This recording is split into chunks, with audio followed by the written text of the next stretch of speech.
चलिए सीधे रुक कर लेते हैं चंडीगढ़ की ओर, जहां स्पीकर हरविंदर कल्याण प्रेस कॉन्फ्रेंस कर रहे हैं। आपको सुनवाते हैं।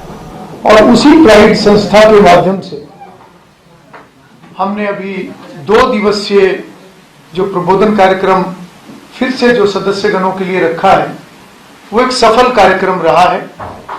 और निश्चित रूप से सभी सदस्यगणों को इसका बहुत लाभ होगा। इसके लिए मैं लोकसभा के माननीय अध्यक्ष श्री ओम बिरला जी का बहुत बहुत आभार व्यक्त करूंगा और विशेष रूप से वो इस 2 दिवसीय सेशन के उद्घाटन सत्र में खुद रहे। 3.5 घंटे उन्होंने समय यहां पर दिया और उनकी पूरी टीम, और साथ ही साथ इस प्रबोधन कार्यक्रम की जो विशेषता रही है, जो पहले के ट्रेनिंग सेशन जो सारे देश के अंदर होते हैं, जिनका मैंने भी अध्ययन पिछले दिनों में किया है,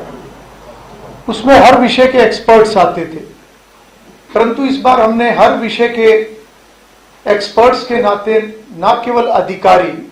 जो लोकसभा के सीनियर अधिकारी थे, बल्कि हमने साथ साथ ऐसे सभी अनुभवी लेजिस्लेटर्स को बुलाने का काम किया। और मुझे खुशी है कि माननीय लोकसभा अध्यक्ष ओम बिरला जी के साथ साथ इस 2 दिवसीय प्रबोधन कार्यक्रम में राज्यसभा के हमारे deputy chairman doctor Harivansh ji भी इसमें शामिल हुए। उनके साथ साथ हमारे प्रदेश के माननीय मुख्यमंत्री, हमारे केंद्रीय मंत्री श्री मनोहर लाल जी, श्री जगदम्बिका पाल जी, डॉक्टर सत्यपाल जी और 4 राज्यों के विधानसभा अध्यक्ष, जिसमें उत्तर प्रदेश, गुजरात, पंजाब और हिमाचल प्रदेश, और डॉक्टर संजय जायसवाल जो कि लोकसभा के एस्टिमेट्स कमेटी के चेयरमैन भी हैं। तो उस नाते से ये प्रबोधन कार्यक्रम एक ऐसे अनुभवी लोगों द्वारा अलग अलग विषयों पर जो चर्चा की गई, एक व्यवहारिक ज्ञान और एक उनका एक लंबा जो अनुभव था, उससे हमारे सदस्यगणों को वास्तव में बहुत लाभ हुआ है। और इसमें जो विषय लिए गए, उन विषयों में एक अच्छा विधायक कैसे बने, विधायक को क्या करना चाहिए, क्या नहीं करना चाहिए, विधायक का आचरण कैसा, एक जनप्रतिनिधि का आचरण कैसा होना चाहिए, उसके साथ साथ जो विधान मंडलों के जो एक डिवाइसेस है, चाहे वो प्रश्न है चाहे नोटिसेस हैं, उनकी पूरी जानकारी और उसके माध्यम से कैसे कार्यपालिका की जवाबदेही को सुनिश्चित किया जा सकता है। साथ ही साथ जो हमारे संसदीय लोकतंत्र की जिसको आत्मा बोलते हैं, जो हमारी कमेटीज हैं, इनको भविष्य में और प्रभावी कैसे बनाया जा सकता है, क्योंकि जो विधानसभा सदन के माध्यम से कार्य करती है, उसके अलावा वर्ष भर विधानसभा की कमेटीज काम करती हैं, जिनके माध्यम से सरकार के कामकाज के ऊपर निगरानी रखी जाती है। सरकार के को जो बजट विधानसभा पास करके देती है, वो बजट सही तरीके से खर्च हुआ कि नहीं खर्च हुआ, उसको भी चेक समितियां ही करती हैं। इसके साथ साथ भारतीय संसद और हरियाणा विधानसभा में विधायी और वित्तीय कामकाज, इसकी जानकारी विधायकगणों को दी गई। साथ ही विधायी प्रक्रियाओं में मंत्रियों की क्या भूमिका, जो मनोहर लाल जी ने एक विषय जो रखा है कि एक मंत्री की क्या भूमिका होती है विधायी कार्यों के अंदर, और उसके साथ साथ नीवा के ऊपर एक सत्र रहा और एक संसदीय विशेषाधिकार, क्योंकि उसमें भी एक ऐसा विषय है जो एक बहुत ही बड़ा विषय है, उसके ऊपर एक लंबी चर्चा लोकसभा के अधिकारियों द्वारा और साथ ही साथ जो एक सीनियर उस समय में हमारे विधानसभा के अध्यक्ष थे, एक लंबी चर्चा इसके ऊपर भी हुई है। और साथ ही साथ ऐसे सभी डिग्निटरीज जिन्होंने इस सेशन में आकर अपना संबोधन दिया,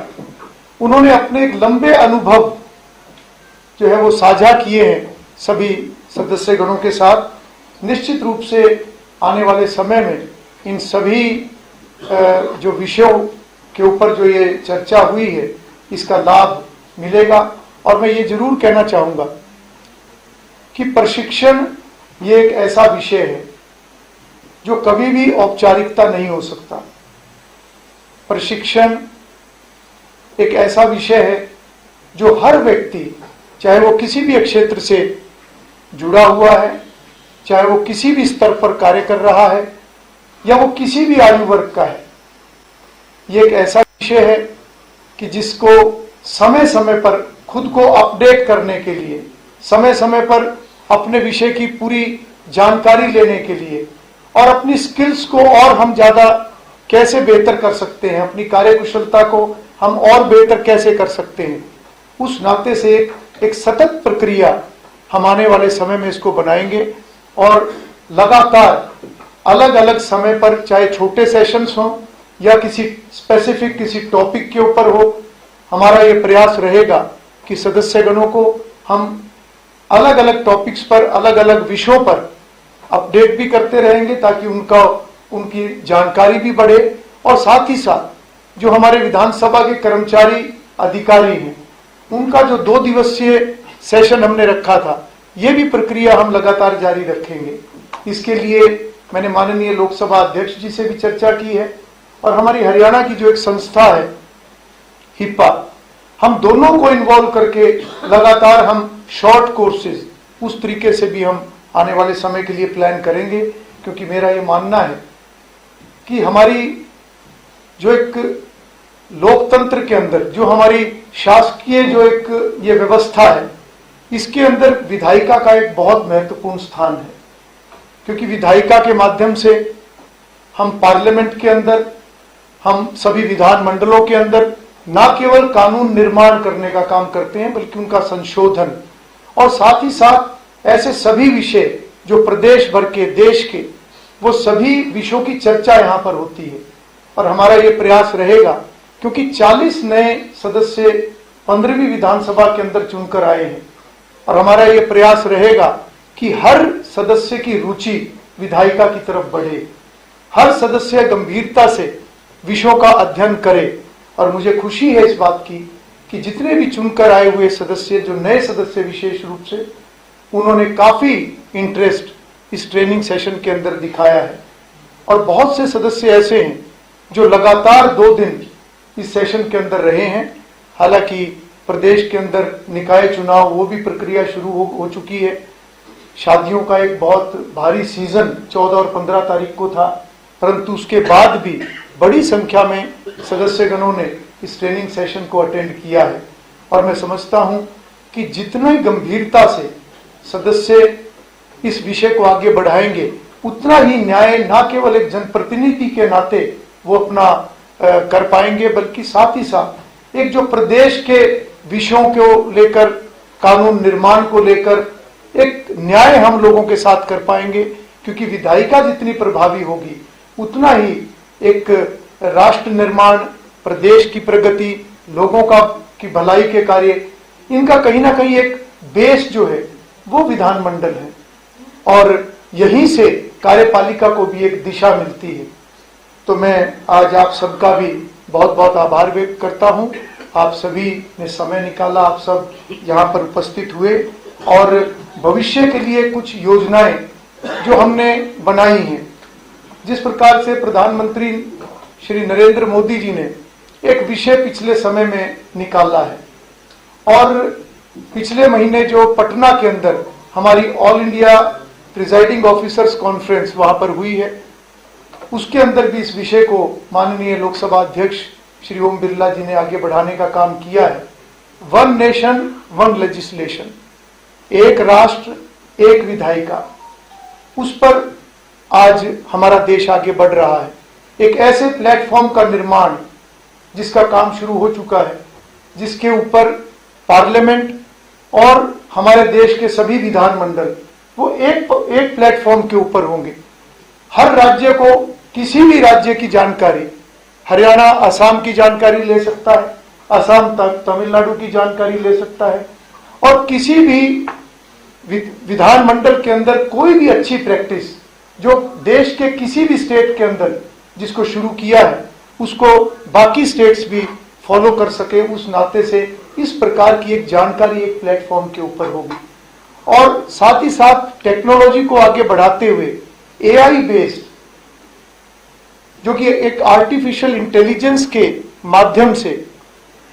कैसे हर टॉपिक को उस प्लेटफॉर्म के ऊपर हम लेके आए, हर जानकारी को उस प्लेटफॉर्म के अंदर हम लेकर आए, कैसे हमारे जो सीनियर पार्लियामेंटेरियंस हैं उनकी स्पीचेस हैं, उनके वक्तव्य हैं, उनके जो भी उन्होंने समय समय पर अलग अलग विधानमंडलों में, पार्लियामेंट के अंदर जो भी उन्होंने अलग अलग विषयों के ऊपर अपनी बात रखी है, वो सब उस प्लेटफॉर्म के ऊपर उपलब्ध हो, ताकि नए चुनकर आए हुए सदस्य भी या अन्य सदस्य भी जिस विषय को खोजना चाहते हैं वो सब उसके ऊपर उपलब्ध होंगे। इसके ऊपर पार्लियामेंट ने काम शुरू कर दिया है। हरियाणा विधानसभा के अंदर भी हमने पिछले दिनों में एक प्रेजेंटेशन इस विषय की रखी थी और हम भी पार्लियामेंट को फॉलो करते हुए हम आने वाले समय में इसको आगे बढ़ाने का काम करेंगे। और साथ ही साथ विधायी संस्थाओं को और प्रभावी बनाना, उनको मजबूत बनाना, ये भी जो पटना कॉन्फ्रेंस के अंदर ये भी एक प्रस्ताव पारित हुआ था और उसके अंदर एक जो योजना बनी है कि हर राज्य के अंदर हम अपनी जितनी भी नीचे की विधायी संस्थाएं हैं, चाहे उसके अंदर हमारी पंचायती राज से जुड़ी हुई संस्थाएं हैं, चाहे उसके अंदर हमारी अर्बन लोकल बॉडी से जुड़ी हुई संस्थाएं हैं, चाहे उसके अंदर हमारे कोऑपरेटिव्स हैं, या ये विधायिका की और ज्यादा जानकारी आम जन तक पहुंचे, हम स्टूडेंट्स को भी उसके अंदर इन्वॉल्व करेंगे और हम ये योजना बनाएंगे कि आने वाले समय में हम लोकसभा के सहयोग से हरियाणा विधानसभा, हरियाणा प्रदेश के अंदर ऐसे सम्मेलनों का भी आयोजन, इसकी भी शुरुआत हम भविष्य में करेंगे ताकि एक विधायिका की जानकारी आम जन तक ये पहुंच सके। और साथ ही साथ रिसर्च को लेकर भी एक विषय है जो कि एक हमारे उस प्लेटफॉर्म के ऊपर ये भी एक विषय रहेगा। और कुल मिलाकर ये सारे इस एक्सरसाइज का जो मूल में जो है वो है कि सदस्यों की रुचि ज्यादा से ज्यादा बढ़े और सदस्य गंभीरता से इस विषय पर आगे बढ़ते हुए एक सार्थक चर्चा सदन के अंदर हो, ताकि उस सार्थक चर्चा के अंदर से जितनी भी एक समस्याएं हैं, हर एक क्षेत्र की बड़े बड़े मुद्दे हैं, उनकी एक अच्छी चर्चा होकर सरकार को एक समाधान विधानमंडलों के माध्यम से जाए, ताकि सरकार भी उसके ऊपर आगे काम कर सके। ऐसा प्रयास हमारा भविष्य में रहेगा कि विधायिका और प्रभावी हो, हमारी कमेटीज की वर्किंग और बेहतर हो। इस दिशा में मिलकर हम आगे बढ़ें। आप सबका मैं पुनः आभार व्यक्त करता हूं। इससे जुड़ा कोई भी प्रश्न या आप जो भी बात रखना चाहें आप रख सकते हैं। जो प्रबोधन कार्यक्रम हुआ उसमें जितने नए विचार, नए सुझाव आए, उसके अनुसार कोई योजना अपना कंसोलिडेटेड फॉर्म में बनाई है? बिल्कुल देखिए, इस प्रबोधन कार्यक्रम में जितने विषयों पर चर्चा हुई है वो एक ऐसे विषय हैं जो कि एक आने वाले समय में वो अध्ययन का भी विषय है सभी सदस्यगणों के लिए। और उसके साथ साथ जो और भी कुछ सजेशंस आए हैं, क्योंकि इसमें ना केवल जो बाहर से आए हुए एक्सपर्ट्स थे या हमारे पार्लियामेंटेरियंस थे, इसके अंदर हमारे हरियाणा के बहुत सारे वरिष्ठ सदस्यों ने भी अपनी बात रखी है, जिसमें विशेष रूप से अगर मैं उल्लेख करूं, भारत भूषण बत्रा जी, अशोक अरोड़ा जी, हमारे उपाध्यक्ष कृष्णलाल मिड्डा जी, हमारे संसदीय कार्य मंत्री महिपाल डांडा जी, श्रीमती गीता बुक्कल जी,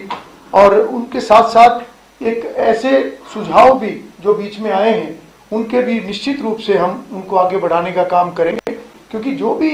ये विषय हैं, कुल मिलाकर उद्देश्य सभी का एक है कि विधायिका और अधिक प्रभावी कैसे हो और विधानमंडलों के माध्यम से हम विकसित भारत के एक जो संकल्प को लेकर आज सारा देश आगे बढ़ रहा है, उसमें हम अपना एक अच्छा योगदान कैसे सुनिश्चित करें।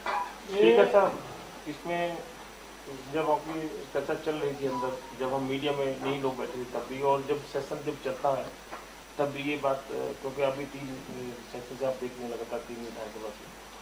सदस्य जब भी कोई बोलने का टाइम फ्रेम करते हैं, सिर्फ स्पीकर साहब तय करते हैं कितना टाइम फ्रेम होगा, जितना भी सरकार कार्य देती है कि दरमियान कार्य करने लगते हैं, तो एक डिमांड सबकी रहती है कि ये समय कम समय स्पीकर साहब की तरफ से 2 मिनट, 3 मिनट या 5 मिनट इतना भी तय होता है। तो ये डिमांड इस बार भी आई है, इस कार्यक्रम पर प्रबोधन कार्यक्रम के बीच में हुई है, और फिर आपने कहा भी हम इसके ऊपर प्रयास करेंगे कि लंबा हमारी विधानसभा चले, क्योंकि सरकार हमेशा जितने भी स्पीकर रहे हैं वो ये बताते रहे हैं कि सरकार का कार्य ही इतना हमारे पास भेजा है, तो इसको कैसे कोऑपरेट करेंगे, कोऑर्डिनेट करेंगे, सरकार के साथ आप बातचीत करेंगे, लंबा चले, क्योंकि सरकार कार्य देती है। देखिए, वास्तव में सदन लंबा चलना चाहिए, पर लंबा चलने के साथ साथ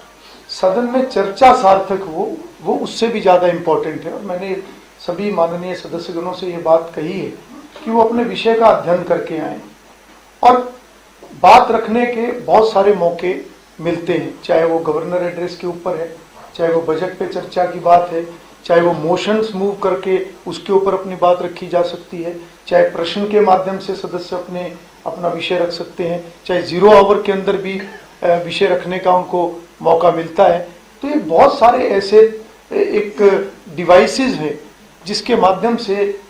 माननीय सदस्य अपनी बात को आगे रख सकते हैं, परंतु जिस विषय पर चर्चा हो,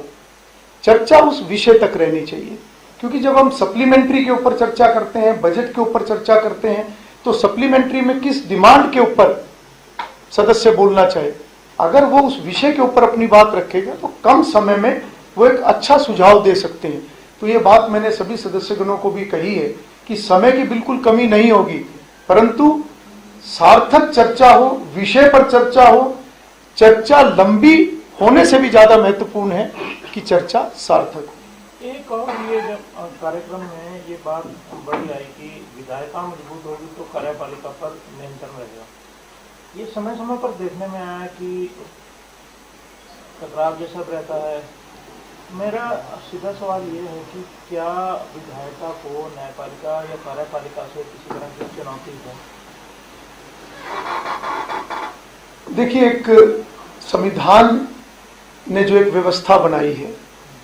हमारी शासन तंत्र की जो 3 शाखाएं हैं, कोई टकराव का विषय नहीं है। संविधान ने सबको उनका रोल, उनकी सीमाएं वो सारी तय है। चाहे वो विधायिका है, विधायिका का अपना रोल है, कार्यपालिका का अपना रोल है, न्यायपालिका का अपना रोल है। मैं समझता हूं कि एक ऐसी व्यवस्था हमारे संविधान ने हमारे देश में जो दी हुई है, इसमें कहीं टकराव का कोई विषय नहीं है, बल्कि एक अच्छे तालमेल का विषय है। क्योंकि विधायिका कानून बनाती है, नीति निर्धारण होते हैं, और विधानमंडलों के अंदर पूरे प्रदेश की प्रगति को लेकर चर्चा होती है, लोगों की समस्याओं को लेकर चर्चा होती है। उस चर्चा में से समाधान निकलता है। इसलिए बात वहीं आएगी कि जितनी सार्थक चर्चा होगी, जितनी विषय पर चर्चा होगी, तो उसका समाधान भी निकलेगा। और जब समाधान निकलेगा, वो एक काम मिलेगा सरकार को, कार्यपालिका को, चाहे उसके अंदर हमारी सरकार है, चाहे प्रशासन है, चाहे हमारे अधिकारी हैं, और उसके ऊपर जब वो आगे बढ़ेंगे तो निश्चित रूप से लोगों का भला भी होगा, लोगों को न्याय भी मिलेगा। हम विधायिका के नाते ये प्रयास करेंगे कि हमारे माननीय सभी सदस्य